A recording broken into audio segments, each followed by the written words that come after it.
Brad, nag-ingon ang mga SDA ba nga gidili sa Ginoo ang pagkaon og baboy kay hugaw kuno. Unya, nganong kitang mga Katoliko mukaon man? Kana laging naisulat sa Levitico Kapitulo 11, versikulo 7, nga ang baboy bisan pikas ug kuko apan dili mousap sa kinaon, busa hugaw. Kitang mga Katoliko mukaon og karning baboy. Tungod kay sa New Testament gipadayag sa Dios nga ang tanang mosulod sa baba sa tao dili makahugaw kaniya. Marcos Kapitulo 7, versikulo 14 ngadto sa 19. Itong basahon ha. Wala man gong sa Levitico, sister, sa Old Testament. Lakini niya sa New Testament. Giingon gyud nga Marcos Kapitulo 7, versikulo 14 ngadto sa 19. Giingon, unya gipaduol pag-usab ni Jesus kaniya ang panon sa katawhan ug giingnan sila, pamati kamong tanan ug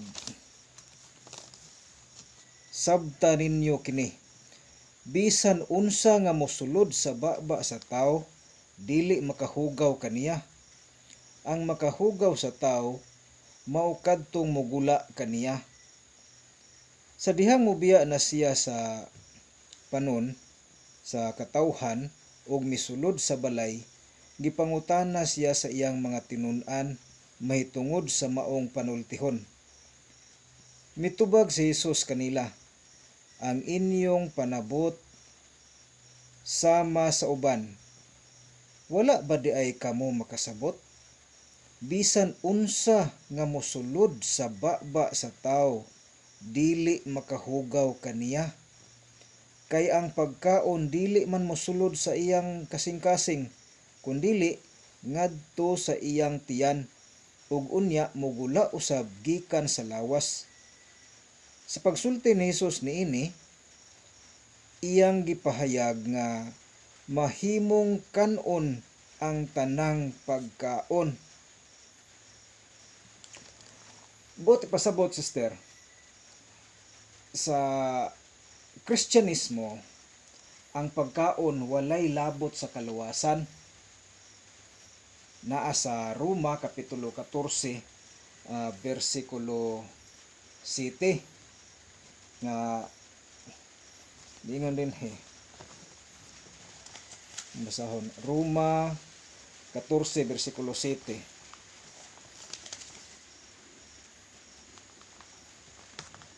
Kay ang gingharian sa Dios dili pagkaon ug pag-inom, kundili pagkamatarong, pakigdait ug kalinaw ang gihatag sa Espiritu Santo. Og giingon usab sa unang Korinto Kapitulo 8, versikulo 8, ingon din hinuon ang pagkaon dili makapaduol kanato ngadto sa Dios. Dili makadaot ang dili pagkaon niini, o makaayo ang pagkaon niini.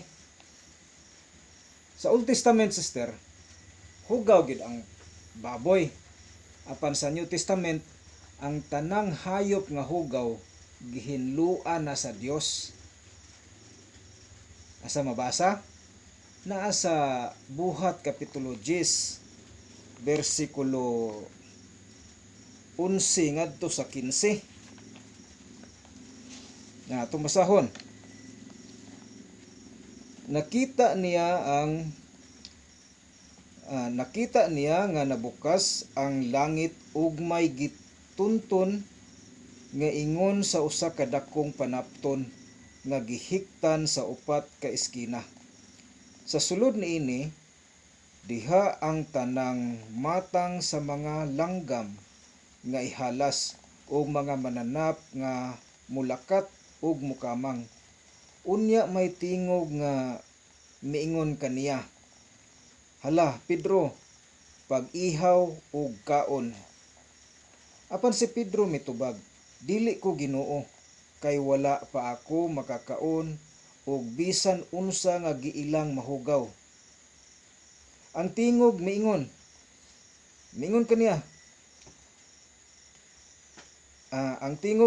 kaniya, pag-usab, ayaw isipa nga mahugaw ang bisan unsa nga gihinluan na sa Dios. So, gihinluan na sa Dios ang tanang hayop nga sa daang tugon nga giila nga mahugaw. Sa New Testament gihinluan na sa Dios. O sa unang Korinto kapitulo 10 bersikulo 25, sister, gipahayag sa Ginoo pinaagi ni San Pablo nga makahimo kamo pagkaon bisag unsang karne nga gibaligya diha sa merkado sa walay pag-agad sa inyong konsensya. Mangutana ko nimo, sister, ang karne nga baboy naabay gibaligya sa merkado? Naa. O usa na sa gitugot pagpakaon, kay klaro ang giingon ni San Pablo, gipahayag sa Ginoo pinaagi ni San Pablo nga makahimo kamo pagkaon sa bisag unsang karne nga gibaligya diha sa merkado sa walay pag-agad sa inyong konsensya. Ug sa sulat usab ngadto sa mga Hebreo, gipahayag sa Dios nga ang pagtulun-an sa pagkaon wala makatabang ni adtong nagtuman niini. Naa sa Hebreo kapitulo 13 bersikulo 9. Busa kitang mga Kristiyanos mukaon na og bisan unsang karne tungod kay lig-on man ang atong pagtuo sa gitudlo sa Ginoo. Apan sila dili sila mukaon kay ngano, mga huyang man sila sa pagtuo.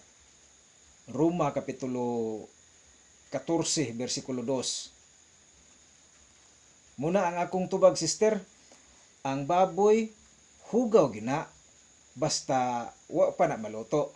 Pero kung maluto na, perting lamia na kay hinlo na kaayo na, gihinluan na gud na sa Ginoo. Salamat, sister.